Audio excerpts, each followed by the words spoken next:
नमस्कार साथियों, स्वागत करता हूँ आप सभी छात्रों को एक बार फिर आपके अपने परिवार झारखंड वॉरियर पे हार्दिक अभिनंदन करता हूँ। तो एक बार फिर से आप सभी के बीच बिल्कुल एक बहुत ही शानदार तरीके से पेश कर रहा हूँ मध्यकालीन भारत का सीरीज, जहाँ पर हम पेपर 1 के लिए मध्यकालीन भारत को बहुत ही बेहतरीन तरीके से समझेंगे। आज तक आप सभी को इतिहास से अगर नफरत है तो मैं यकीन के साथ कह सकता हूँ पूरा सेशन को देखने के बाद आपको इतिहास बहुत ही आसान तरीके से समझ में आ जाएगा। आज हम बात करेंगे भारत में मुस्लिम शासक के उदय के विषय में, और हम जानेंगे कि मध्यकालीन भारत का जो टाइम पीरियड है 712 ईस्वी से लेकर के 1707 ईस्वी तक, वहां तक हम पढ़ेंगे मध्यकालीन भारत को। जैसा कि हम सभी जानते हैं कि 712 ईस्वी में भारत पर जो आक्रमण हुआ था अरबों के द्वारा, वो सबसे पहले मोहम्मद बिन कासिम के द्वारा किया गया था, और 1707 ईस्वी में मुगल बादशाह औरंगजेब की मृत्यु हुई थी। तो लगभग ये जो 1000 साल का जो टाइम पीरियड है उसमें हम समझेंगे मध्यकालीन भारत के विषय में। तो चलिए शुरुआत करते हैं भारत में मुस्लिम शासन और भारत पे अरबों का आक्रमण। तो सबसे पहले हम यहाँ पर जानेंगे इस्लाम धर्म के उदय के विषय में। आखिर इस्लाम धर्म का उदय कैसे हुआ? आप सब जानते हैं कि इस्लाम एक धर्म है जिसे एकेश्वरवाद धर्म माना जाता है।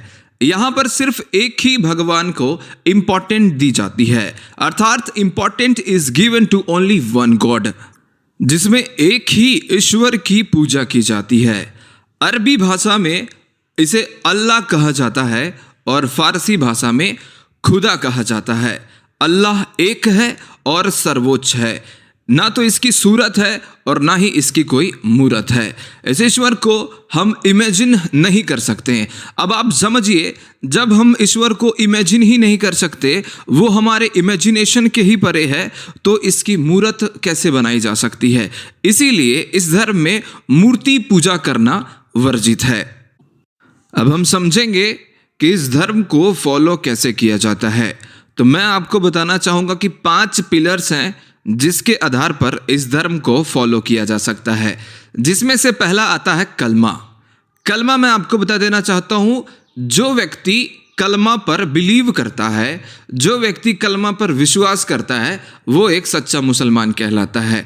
कलमा इस्लाम धर्म का एक बहुत ही पवित्र शब्द है जिसका अर्थ होता है ला इलाहा इल्लल्लाह मुहम्मद रसूलुल्लाह, अर्थात अल्लाह एक है, इसके जैसा कोई नहीं है।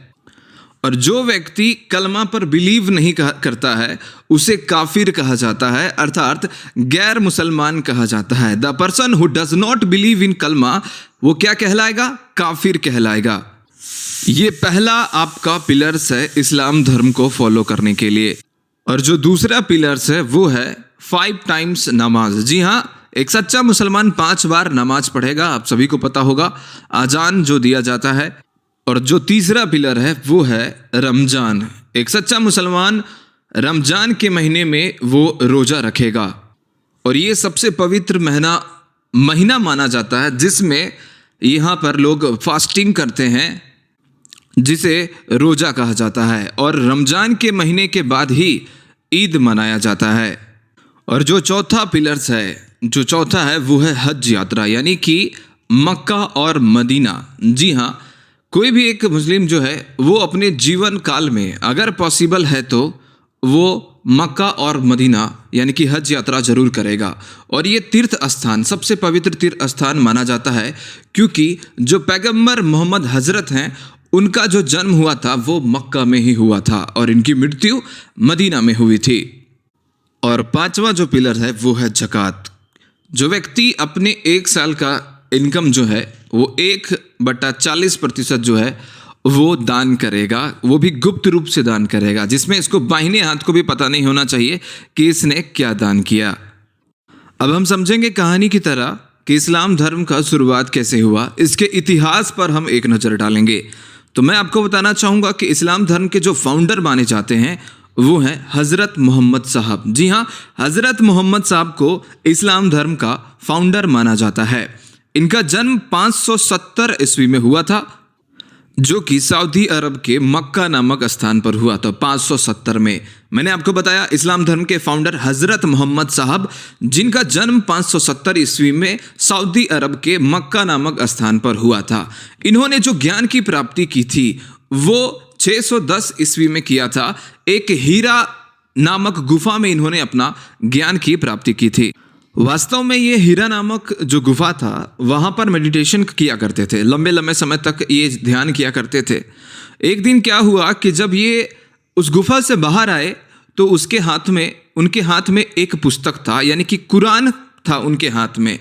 तो उन्होंने सभी को ये बताया कि अल्लाह ने एक फरिश्ता भेजा था जिसका नाम था जिब्राइल, और उन्होंने कहा कि तुम अल्लाह के दूत हो, तुम अल्लाह के फरिश्ते हो, और उन्होंने मुझे ये कहा है कि इस कुरान पुस्तक की आप प्रचार करने के लिए उन्होंने ये बात कही है।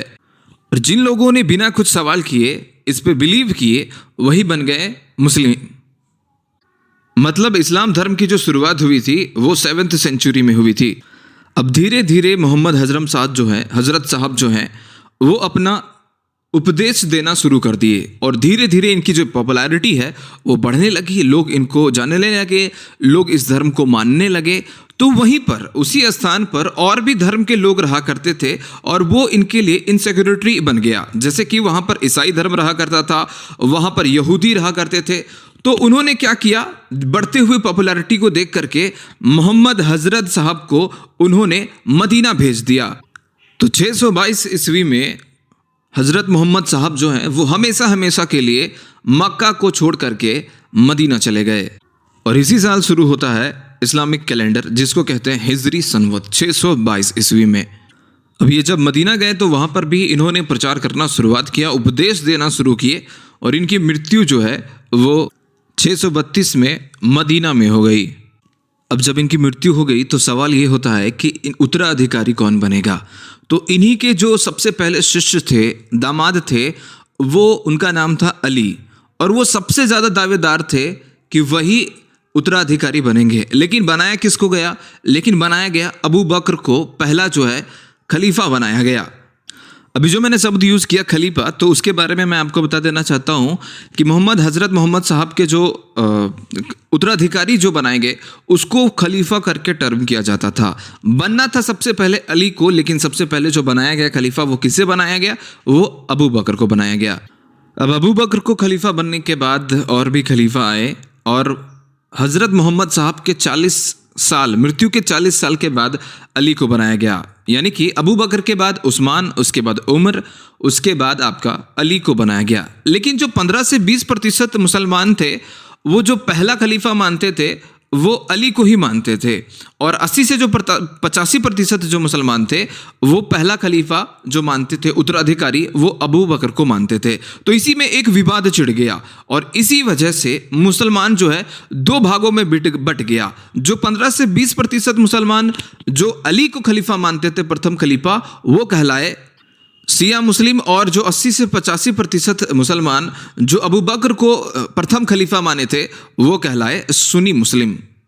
अब इसके बाद एक ऐसी घटना घटी जिसका परिणाम बहुत ही बड़ा था, जिसमें से शियाओं और सुन्नियों में कट्टर दुश्मनी हो गई। अली के बाद जो बनने वाले उत्तराधिकारी थे, अली के बेटे थे, जिनका नाम हुसैन था।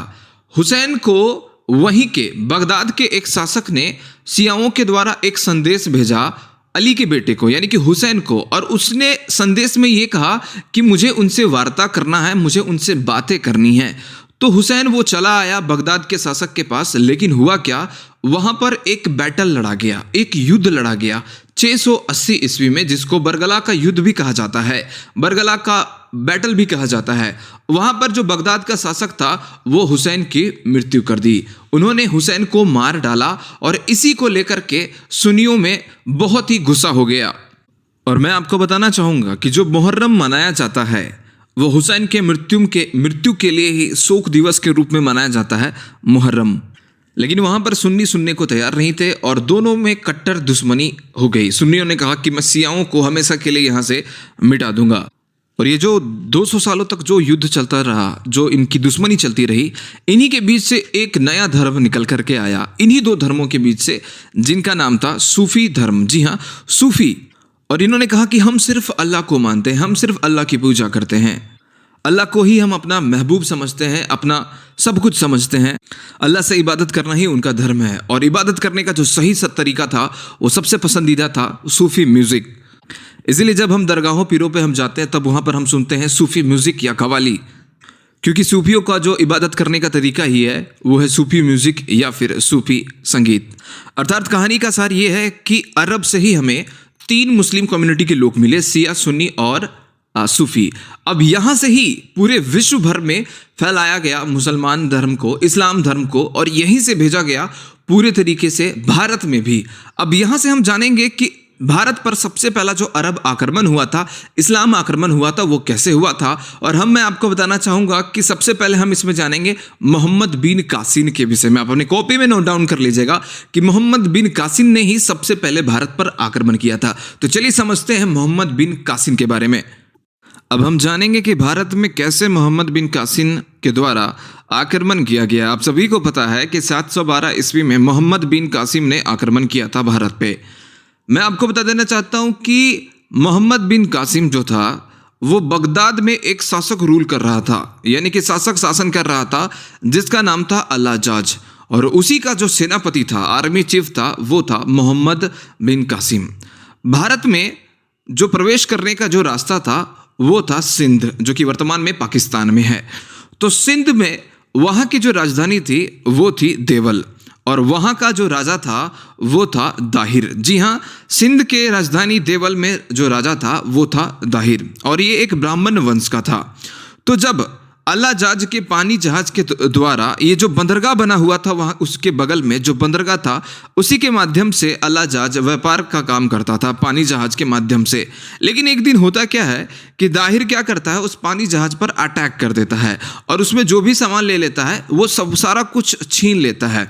इससे होता क्या है कि अल्लाजाज को काफ़ी नुकसान होता है, धन की काफ़ी नुकसान होती है। अल्लाजान क्या करता है, अल्लाजाज जो है वो क्या करता है, एक संदेश भेजता है दाहिर को कि आप साधारण तरीके से आप जो भी पैसा मेरा नुकसान हुआ है वो वापस कर दीजिए, वरना आपका खैर नहीं। इसने नहीं मानता है, और उसके बाद अल्लाजाज जो है वो अपने आर्मी चीफ यानी कि सेनापति जो मोहम्मद बिन कासिम है उसको कहता है कि जाओ आप वहाँ पर आक्रमण करो। और 712 ईस्वी में मोहम्मद बिन कासिम वहाँ पर आक्रमण करता है, सिंध पर आक्रमण करता है, और वहाँ के राजा दाहिर को पराजित कर देता है। उसको मृत्यु कर दी जाती है, दाहिर की मृत्यु कर दी जाती है। और उसकी जो 2 बेटी होती है, एक का नाम होता है सूर्य देवी और दूसरा नाम होता है निर्मला। उस दोनों बेटी को अगवा करके मोहम्मद बिन कासिम अल्लाजाज के दोनों बेटों के लिए भेज देता है। और इसी के साथ शुरुआत होता है भारत पे अरबों का आक्रमण, जिसमें से पहला आता है मोहम्मद बिन कासिम। उसके बाद क्या होता है कि मोहम्मद बिन कासिम वहाँ के लोगों को ये बात कहता है कि अब मैं ही आप सभी का मालिक हूँ, और जैसा मैं कहूँगा वैसा आप करोगे। तो इसने 2 ऑप्शन दिए थे जनता को। 2 ऑप्शन ये थे कि अगर आप मुसलमान नहीं बनेंगे तो आपको क्या करना पड़ेगा, टैक्स पे करना पड़ेगा। और इसी का जो टैक्स का नाम था वो था जजिया कर। जी हाँ, मोहम्मद बिन कासिम ने वहाँ के जनताओं से ये बात कहा कि आपके पास 2 रास्ते हैं, या तो आप मुस्लिम धर्म को अपनाइए या तो आप जजिया कर दीजिए। लेकिन खास बात ये थी कि ये जो कर लगाया गया था वो गैर मुसलमानों के लिए लगाया गया था, और कुछ छूट दी गई थी। अर्थात विधवाओं को ये कर नहीं लिया जाता था, विकलांगों से ये कर नहीं लिया जाता था, और ब्राह्मणों से ये कर नहीं लिया जाता था। फिर बाद में हम जब तुगलक वंश देखेंगे, जिसमें फिरोज शाह तुगलक पढ़ेंगे, उसमें कुछ कहानी और रहेगी। तो यहाँ तक हमने समझ लिया कि मोहम्मद बिन कासिम किस प्रकार से भारत पे आक्रमण किया, क्यों किया, क्या विवाद था, वो किसका सेनापति था, और इसने जो जजिया कर लगाया था वो किस शासक ने लगाया था। तो मैंने आप सभी से कहा कि जो जजिया कर था वो मोहम्मद बिन कासिम के द्वारा लगाया गया था। मोहम्मद बिन कासिम के द्वारा कुछ महत्वपूर्ण कार्य किए गए थे, जैसे कि ही स्टार्टेड गोल्ड कॉइन। इन्होंने दिरहम सिक्के चालन जो चालू कर दिया, प्रारंभ कर दिया उस राज्य में। भारत में जो है अरबी घोड़े लेकर के कौन आया था, तो वो आया था मोहम्मद बिन कासिम। और इसी ने जो खजूर की खेती प्रारंभ की, प्लस आपके ऊंट जो पालन है उसकी शुरुआत की गई। और ये जो शब्द सुनते हो आप मॉनसून, ये भी किसके द्वारा दिया गया था, तो मोहम्मद बिन कासिम के द्वारा। ये एक अरबियन शब्द है जो कि इसके द्वारा दिया गया था। अब हुआ क्या, कहानी आपने जान लिया, कहानी अपने अच्छे तरीके से मान लिया। अब होता क्या है कि जो दो बेटी का जो अगवा करके मोहम्मद बिन कासिम ने अपने अलाजाज को जो भेजा था कि लीजिए आप ये दोनों बेटों के लिए दो बेटियां, जो राजा का बेटियां थी उसको भेजा था। उसने चाल खेला और उन बेटियों ने अलाजाज को ये कहा कि जिसको आप बहुत ही महान समझते हैं, जिनको आप बहुत ही बिलीव करते हैं, उसने आपसे धोखा किया है, उसने हमारा जो इज्जत है वो पहले ही लूट लिया है और मोहम्मद बिन कासिम आप सभी से धोखा कर रहा है। इस बात से बहुत ही क्रोधित हो गया वहाँ का जो शासक था अलाजाज। और ऐसा माना जाता है कि चचनामा जो पुस्तक है उसमें ये बताया गया है कि अलाजाज ने 714 ईस्वी में मोहम्मद बिन कासिम को वापस वहाँ पर बुलाया और उसको जो पनिशमेंट है वो दिया गया, मृत्यु दंड का पनिशमेंट दिया गया। तो इस प्रकार से मोहम्मद बिन कासिम का जो समय है वो समाप्त होता है 712 ईस्वी से लेकर के 714 ईस्वी तक। हमने सब कुछ बता दिया, बहुत ही शॉर्ट वे में पढ़ाता जाऊँगा, बहुत ही लिमिटेड वे में पढ़ाता जाऊँगा। आगे हम देखेंगे 11वीं सेंचुरी जहाँ पर महमूद गजनवी और मोहम्मद गौरी का आक्रमण होता है। अब आपको कहानी मजा आएगा। वीडियो अगर पसंद आया होगा तो thank you so much guys. इस वीडियो को प्लीज करके लाइक कीजिए। मिलते हैं अगले वीडियो के, और छोटा छोटा वीडियो होगा लेकिन पूरा कंप्लीट कोर्स कराया जाएगा मध्यकालीन भारत को, वो भी बहुत ही आसान भाषा में और आसान शब्दों में। अगर इसका पीडीएफ चाहिए होगा तो टेलीग्राम ग्रुप हमारा झारखंड वॉरियर विजिट कीजिए, जहां पर आपको टेलीग्राम प्रोवाइड करा दिया जाएगा, वहां पर पीडीएफ। चैनल पे नए हैं तो चैनल को सब्सक्राइब जरूर कीजिएगा। मिलते हैं नेक्स्ट वीडियो में महमूद गजनवी के साथ।